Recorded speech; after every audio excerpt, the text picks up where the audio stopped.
સ્વાગત છે આપનું ગુજરાત ફર્સ્ટમાં। હું છું આપની સાથે રાધા। સમાચારની શરૂઆત કરીએ। નીટ પેપર લીક કેસમાં સીબીઆઈના ગુજરાતમાં દરોડા। ગુજરાતના 4 જિલ્લામાં 7 જેટલા સ્થળોએ દરોડા પાડવામાં આવ્યા। પંચમહાલ, ખેડા, આણંદ અને અમદાવાદમાં દરોડા પડાયા। તો ગોધરાથી પેપર લીક કેસમાં તપાસનો ધમધમાટ હવે શરૂ થઈ ચૂક્યો છે। પેપર લીકમાં ઝારખંડના હજારીબાગથી ધરપકડ કરાઈ। જમાલુદ્દીન નામના પત્રકારની પણ ધરપકડ કરાઈ છે। અત્યાર સુધીમાં સીબીઆઈએ 5 આરોપીની ધરપકડ કરી। વધુ માહિતી મેળવીશું। સંવાદદાતા વિજય દેસાઈ આપણી સાથે જોડાયા છે। વિજય, પેપર લીક કેસમાં સીબીઆઈના હવે ગુજરાતમાં દરોડા।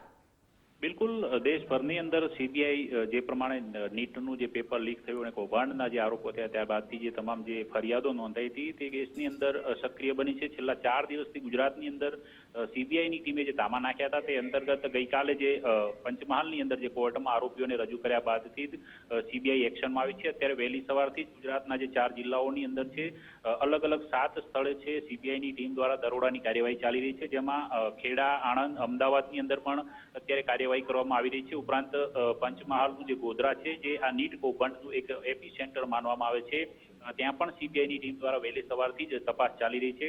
જે પ્રકારે ગઈકાલે જે કોર્ટની અંદર જે આરોપીઓ પકડાયેલા છે તે પૈકીના જે આરોપીઓની પૂછપરછ કરવામાં આવી, ત્યારબાદ કેટલાક ઇલેક્ટ્રોનિક્સ એવિડન્સ છે તે સીબીઆઈને હાથ લાગ્યા બાદ આ પ્રકારની કાર્યવાહી કરવામાં આવી હોવાનું અત્યારે જાણવા મળી રહ્યું છે। કારણ કે પંચમહાલનું જે આ ગોધરા છે તે રેકેટનું શંકાસ્પદ કેન્દ્ર હતું તે પ્રકારનું સીબીઆઈનું માનવું હતું। એ ઉપરાંત જે વણાકબોરીનું જે થર્મલ સેન્ટર છે અને ખેડાનું જે એક સેન્ટર છે, આ બંને સેન્ટર પર પણ સીબીઆઈની ટીમ દ્વારા તપાસ કરવામાં આવી હતી। ત્યારબાદ કેટલાક એવિડન્સ જે હાથ લાગ્યા છે તેના આધારે અત્યારે તપાસ કરવામાં આવી રહી છે। ઉપરાંત દેશ લેવલે જોવા જઈએ તો અત્યારે ઝારખંડના હજારીબાગમાંથી એક પત્રકારની સીબીઆઈએ નીટ કૌભાંડની અંદર ધરપકડ કરી છે કે જે પત્રકારે છે ત્યાંના જે શાળાના આચાર્યને એક પ્રકારે આસિસ્ટન્ટ કર્યા હતા આ પેપર લીકની અંદર સામેલ થવા માટે, ત્યાં પણ ધરપકડ કરવામાં આવી છે। ઉપરાંત લાતુરની અંદર પણ હવે સીબીઆઈની ટીમ છે પહોંચી શકે છે। રાધા જી વિજય, આભાર આપનો તમામ વિગતો બદલ। અને નીટ મામલે ગોધરા કોર્ટમાં સીબીઆઈની અરજી પર સુનાવણી પૂર્ણ। સીબીઆઈએ 4 આરોપીની કસ્ટડી માટે કોર્ટમાં અરજી કરી હતી। આરોપીની પૂછપરછ કરવી જરૂરી હોવાની સીબીઆઈની કોર્ટને રજૂઆત।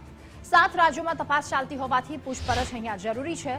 માત્ર ગોધરા જ નહીં, 24 લાખ વિદ્યાર્થીઓના ભવિષ્યની વાત છે, સીબીઆઈએ કહ્યું। અન્ય આરોપીઓની સંડોવણી છે કે નહીં તે અંગેની પણ તપાસ થશે।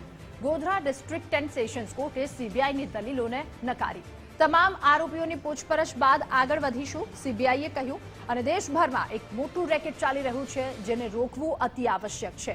આરોપીઓની કસ્ટડી સોંપવા મુદ્દે આજે કોર્ટ જજમેન્ટ આપશે।